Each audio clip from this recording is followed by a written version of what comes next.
Okay, so find all the values of x. So this is part B.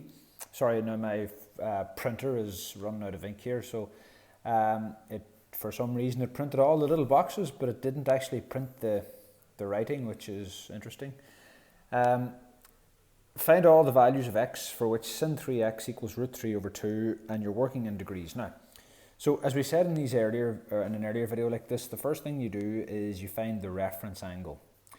So 3x equals sin to the minus 1 of root 3 over 2. So if you just bear with me, that will be 60 degrees. So 3x equals 60 degrees.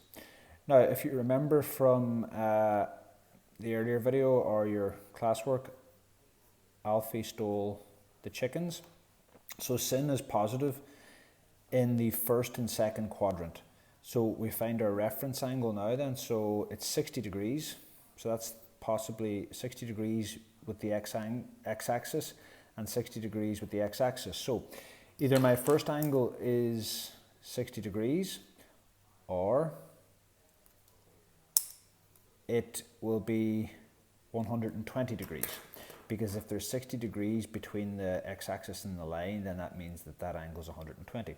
So 3x equals 60 or 120. Now, but if I added another 360 degrees to this, I would be right around there again. So that would mean that sin 420 would also give me root 3 over 2. Oh, sorry, so hope you all saw that. Sorry, so just here's the reference angles.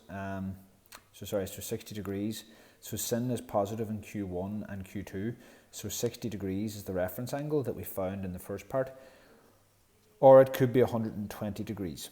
Now, but if I add, say, 360 degrees to this, I go round one more full turn. And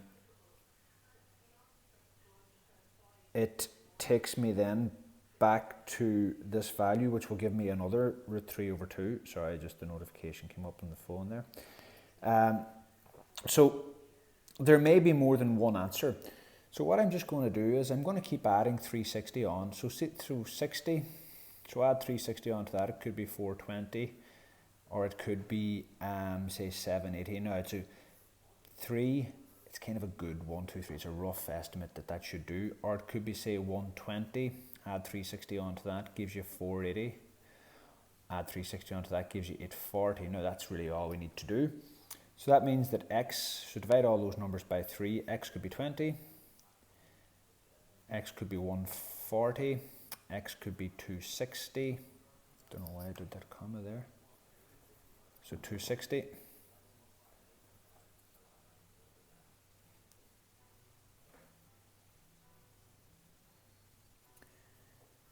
Uh, 40, 160 or 280, and those are your answers, because it's all, we're looking for all values of x in that. Because if you look now, if I do sin 3, say, multiplied by 160,